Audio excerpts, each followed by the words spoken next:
has officially been almost 3 years since the release of the Patrick Star Show, and 2 years since my video on it, if you could believe that, where I titled it and SpongeBob's other spin-off, Camp Coral, as being awful, me even claiming the Patrick Show to be one of the worst shows I've ever seen, and I've seen like 3, 4 even, and while I was very harsh towards it, probably the harshest I've ever been towards a cartoon, it's interesting to consider that the Patrick Show has managed to keep on trucking, despite near universal backlash from critics. Whereas Camp Coral, which was slightly more well received, again slightly, since my last video has only managed to release an added 13 or so episodes, again in the span of 2 years. The Patrick Show, on the other hand, has pumped out a pretty impressive 57, which is crazy considering most shows these days are lucky to get 10 episodes in a season before getting cancelled as a tax write-off. So if anything, it's nice to see a show be given this much attention, even if it is a spin-off based off one of the biggest children's IPs in the world.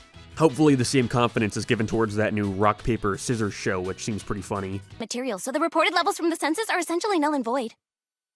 Well, you are a child. In this case, the sheer amount of episodes given seems to have really benefited the Patrick Show in the eyes of the public, with me seeing folks on social media sing the cartoon's praises way more frequently. It seems we're long past the days of people brushing it aside based off 20-year-old interview excerpts by Steven Hillenburg. Congratulations to the Patrick Show, that's an achievement, genuinely. Again, it is no secret that I was incredibly harsh towards it, for reasons other than the aforementioned getting mad on a dead man's behalf. I couldn't care less.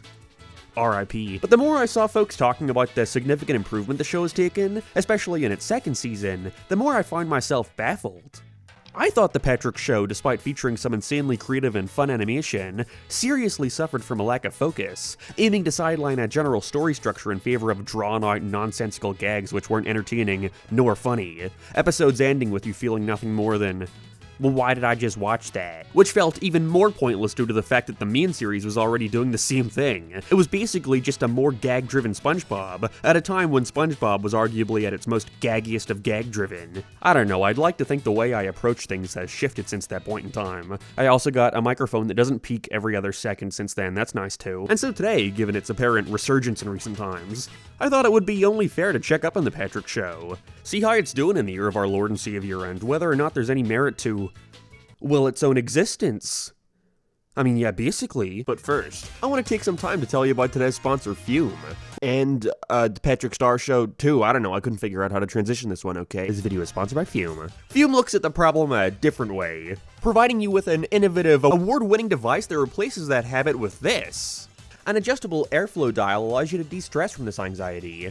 I'm telling you, they gave me this thing like a year ago, and I still find myself using it. Even if you're not looking to break any bad habits. It works just as well as something for your hands to fidget with, I love it. It's like an adult fidget toy. They come with all these great flavors too. I like the raspberry lemonade a lot, but they're all good.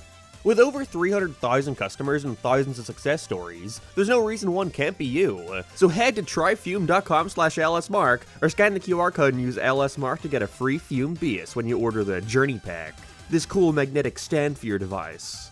That's tryfum.com and use code LSMark to get that freaking sweet stand.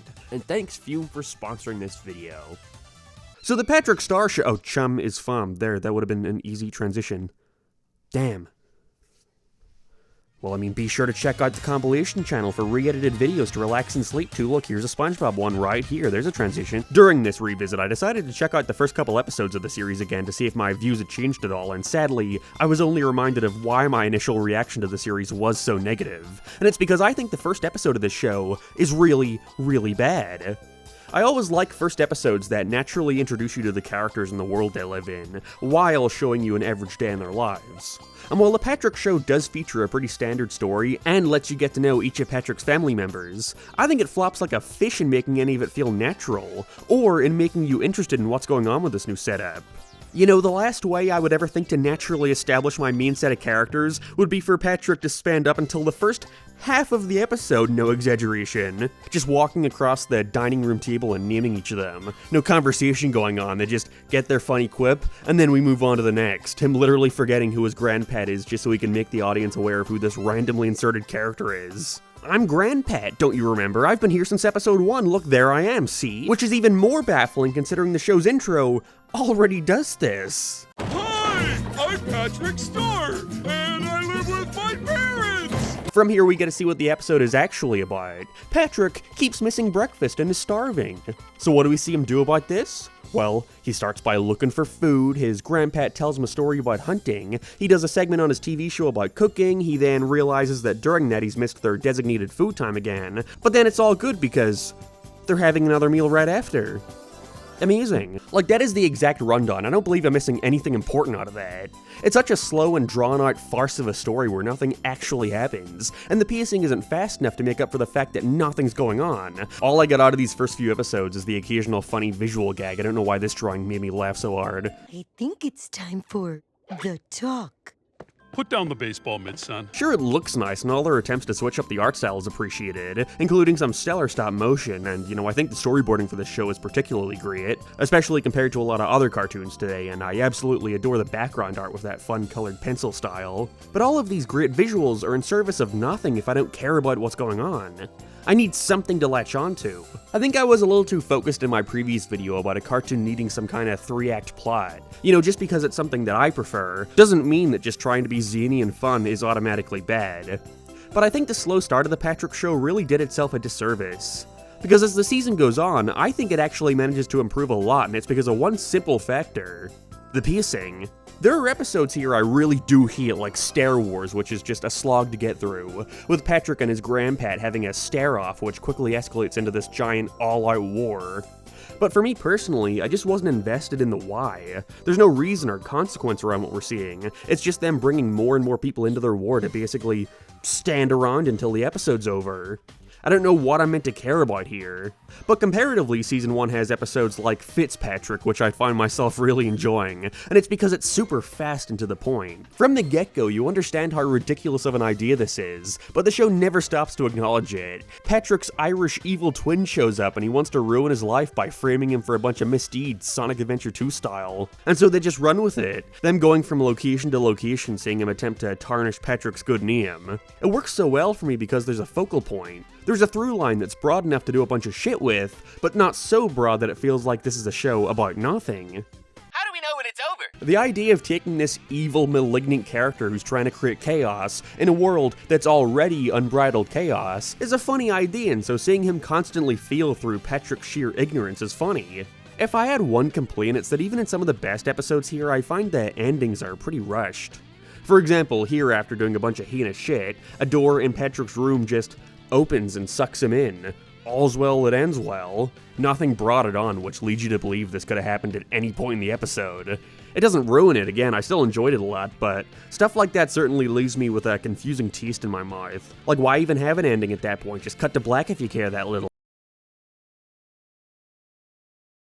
Look at this! There's skid marks on all his underwear! What? And I'm sure we all heard about the season finale, which featured the Bubble Bass review segment, where Bubble Bass, naturally, a character the show has grown quite fond of in recent years, is seen doing his own internet cartoon criticism video shitting all over the in-universe Patrick show. And what do you know, it manages to be really, really funny, which in my opinion was due to how laser-focused it was on the concept. There's a lot to poke fun at with the topic. The character PNGs, the exaggerated performance, the large focus on negativity, and they hit each and every one of those gags without ever feeling like it's dwelling on any one of them for too long. They give you a quick joke, then move on to the next. That way they're constantly hitting you with gags to the point where you're going to find at least a few of them humorous, and it's something I appreciated more about the series as it went on. Nothing much of note is happening, but the faster pace allows them to do so much more with their basic ideas. You get the idea that it's almost like at a certain point the show got overtaken by fans, and I mean that in a good way, where they're trying to elevate the material and take it to new places instead of just trying to bring back the stuff fans recognize for the sake of making you remember the glory days.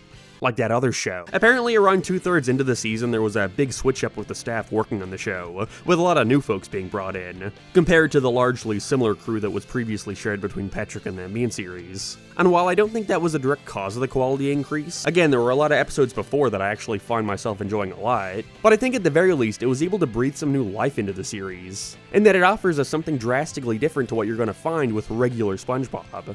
It appears the series also moved back to being fully board-driven compared to the script-driven approach it had previously, which is extremely rare these days. You know, so rare that the show didn't start that way, despite it obviously being the more favorable method for it to choose given its tone and style of comedy. Season 2 from the get-go starts completely off the walls. The show has evolved into this meta experience that's not even somewhat attempting to take itself seriously, building off the best of the first season and expanding upon it.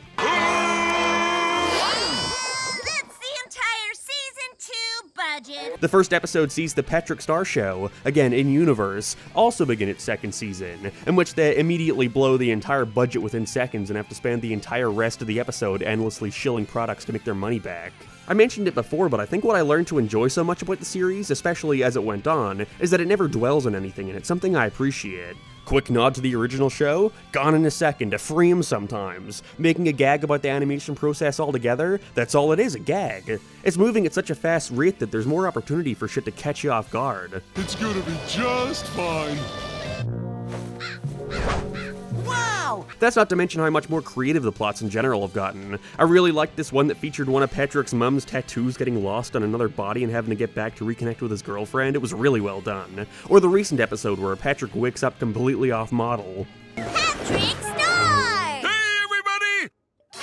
Now he has to find a way to get things back to normal, by traveling through the show's future seasons. Welcome to the new Patrick Show! Today we're gonna talk about friendship. The fact that made Steven Universe fans really mad made it even funnier. I mean, guys, it was clearly done in jest. I genuinely wasn't expecting my opinion on this show to shift so much. And while it's not my favorite cartoon or anything, I think I'll just always prefer something with a larger focus on character-driven writing and comedy. I certainly think the Patrick Star Show has done more than enough to stand out and justify its own existence. Some might argue why it even had to do that. Why can't it just do what it wants without having to prove itself to anyone?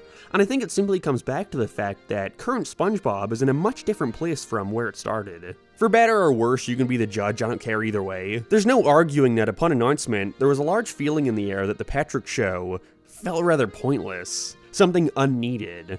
When your network only has 3, 4 at most new cartoons airing at a time, why would I want half of that to be what's essentially the same show? SpongeBob switched to being more gag-driven in the past few seasons, and so why do we need another show that fulfills that same purpose? But through watching more of it, I think I've begun to recognize and appreciate the ways in which this show manages to be different to its sister show. You know, similar doesn't mean the same. And so no matter what Nickelodeon's reasons were for greenlighting the Patrick Show, money, I think the crew, especially in its second season, have shown just why the Patrick Show deserves to be viewed and enjoyed as its own thing, doing something that, at this point in time more than ever, is rarely done in cartoons. And that is being cartoony. Shocker, I know. And I'm glad to see they find their groove. I'd recommend checking the show out, especially its second season. It's not for everyone. Hell, again, I'd contest whether or not it's even for me. But there's a lot to like here for sure. And I do feel bad for jumping the gun on it so soon. That's it. Thought this would be a nice little updated thoughts kind of thing as I reach the end of that other big video I'm working on, so... Yeah, this video was sponsored by Fume. Chum is Fume, always remember. And thanks for watching. I always cut to credits abruptly, so I never get the chance to say that.